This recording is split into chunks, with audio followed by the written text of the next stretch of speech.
it's 10 seconds to go. The ball's at one end line, and you got to get the last second shot. Who you gonna take the last second shot? But you can't put Mike in this. Right. We would say that you can't put him in this talk. I guess that's an easy ass question. Y'all know who I'm gonna say. AKA MJ Kryptonite. AKA the man with the man in green. I damn near forgot what I called him. The man in green. AKA the bird is the word. Larry motherfucking Bird. What's good, YouTube? It's your boy Damo Love Sports, man, and we back again with another reaction video, man. And today we got a good one for y'all, man. We got Kenny Smith in the office. We got Kenny Smith explains why Michael Jordan is the GOAT and why the 90s is the golden era. I know y'all finna like this video, man. I got a lot of old heads or whatever you want to call yourself. I call y'all OGs, you feel me? I got a lot of OGs in the comments, man. And y'all love the 80s and the 90s era of basketball. So we finna check out why Kenny Smith loves that era as well. If you're new to the channel, go ahead, hit that subscribe button, man. If you love sports, this is the place for you. Make sure y'all smash that like button, man. Mike Tyson, that thing, that leg thigh, and that biscuit for your boy. Let's get right into this video, man. Yes, sir. another question I gotta ask, because you're the perfect guest. Okay. Playing at North Carolina with Michael Jordan. In the same backcourt. In the same backcourt. This is what the people want to know. It's not even me. I'm standing up for the people at this moment. Could Michael Jordan go left? This is what I'm dealing with.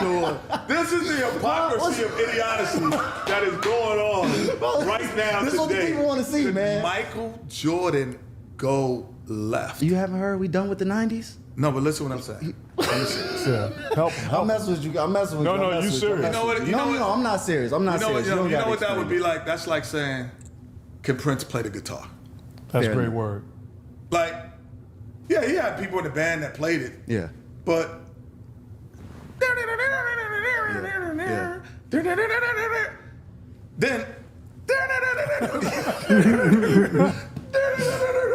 that's Michael Jordan, man. Like, Michael Jordan was the most complete basketball player that's ever lived. Complete.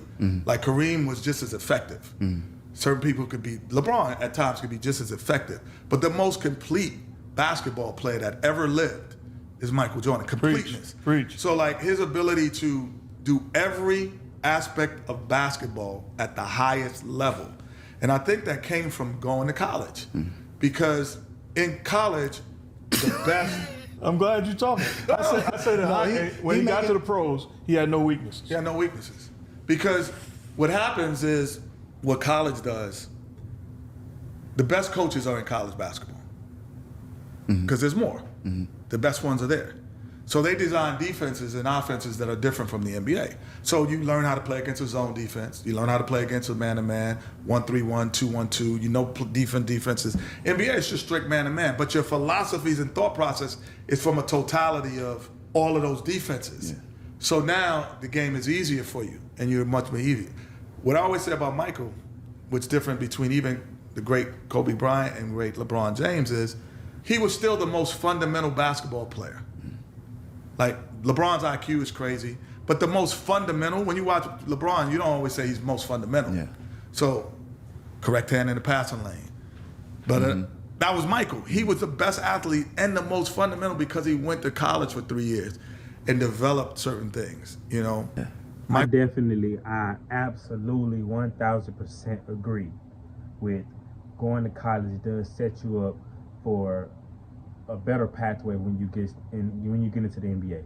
Because like he said, college is one of the most, you can watch any level of basketball, whether you watch NBA, college, high school, AAU, whatever level of basketball you want to watch.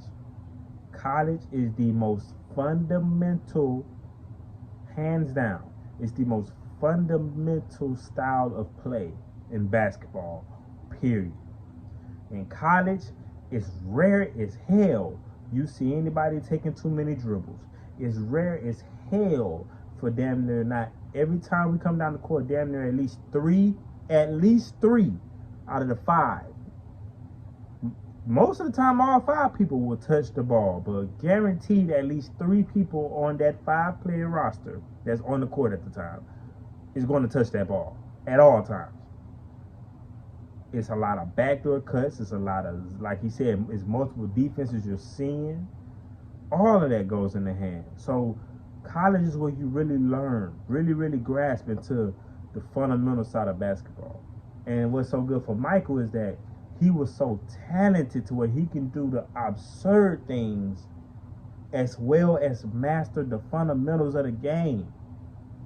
That's what made him so special, is that he had the fundamentals down pat, but the fact that he was so talented and so gifted to where he can expand way beyond just being a fundamental player, that's what really made him dangerous, bro. So yeah, I really love that statement, because I 100% agree with that, bro. Hell yeah, college definitely does help you out, because you can't tell me no different. That's the most fundamental style of basketball out of the NBA. Anything lower than college is the most fundamental is when you get to college, bro. For real. Michael Jordan, those 3 years in college, imagine he only went 1 year. Oh my God, or none. Michael Jordan, most complete basketball player. Y'all average dudes would have been average. Y'all would have been average. You wouldn't have been great. You would not have been. You're a specialist. You might not have been in the league. There was no, Jack, was there a term called two-way player when we played? No. If you didn't play two ways, you couldn't play. There's no such thing as, oh, he's a two-way player, because there were very few specialists. So like now you could be a specialist and get $15 million, and you're looking at your salary and say, I'm good. No, you're not. Yeah. You're just a specialist that shot the ball. Like, no, you didn't. Can you imagine guys trying to guard you without being able to hand check you? Okay. I threw the lob, now I'm out. The hand check rule is the single rule why I feel that players in that era would be better players. It's not because they worked harder or whatever. It's just the rule. Because when you play hand check, right? I can get up. I can Yeah. I can stand up. Okay. If you hand check, so he's hand checking me. I have to, because he's hand checking, I have to turn this way. Yeah. Without the hand check, I can face up here. Now I become a better passer because I have, my peripheral is now at 75 degrees, where here it's at 50. Yeah. I'm a better passer because I can see more. I'm a better ball handler because I can play with it, you can't touch me. I'm a better shooter because now my feet are squared up to the rim. Here, I have to turn and you can see me turn. Yeah. Now I can, hey.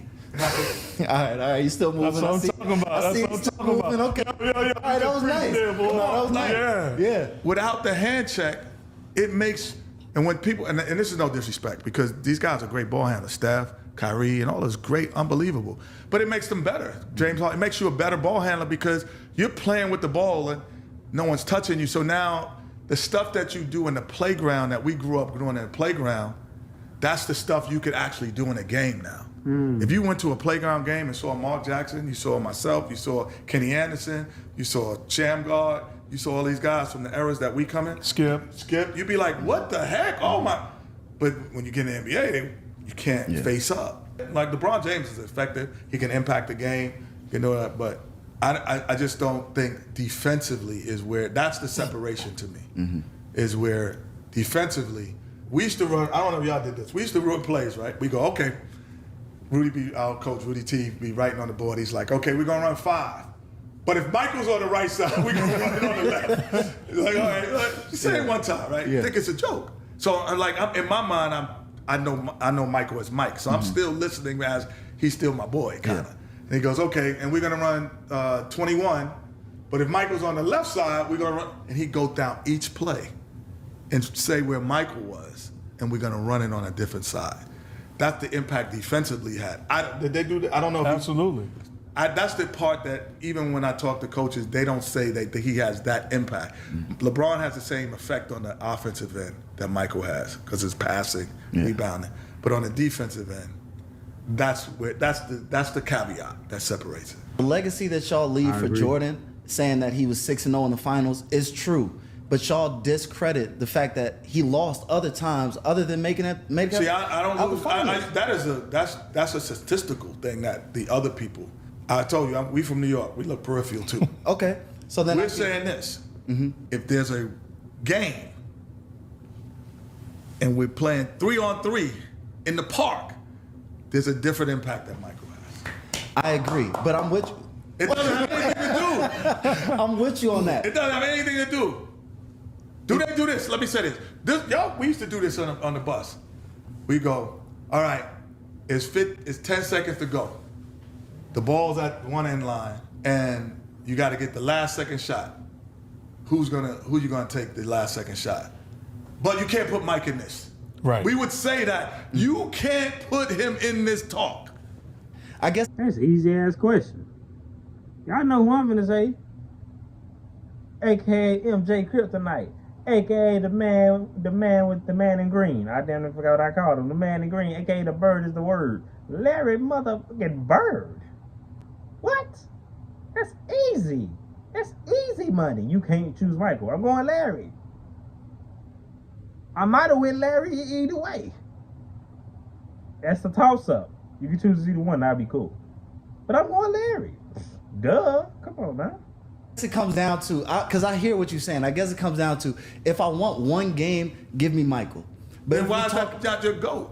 Because if we're talking about the GOAT, then how do you just discredit LeBron's legacy? No, we're not discredited. But if you take it down to one game, then you take away LeBron's biggest benefit in the argument, which is No. his longevity. No, his longevity. But each game, I need one game in that year. I need one game in that year. I'm going with Michael. I need one game in that 21-year career. Every year, I'm going to be like, give me Michael. Give me Michael that year. Give me Michael that year. Give me Michael that year. And this isn't a shot.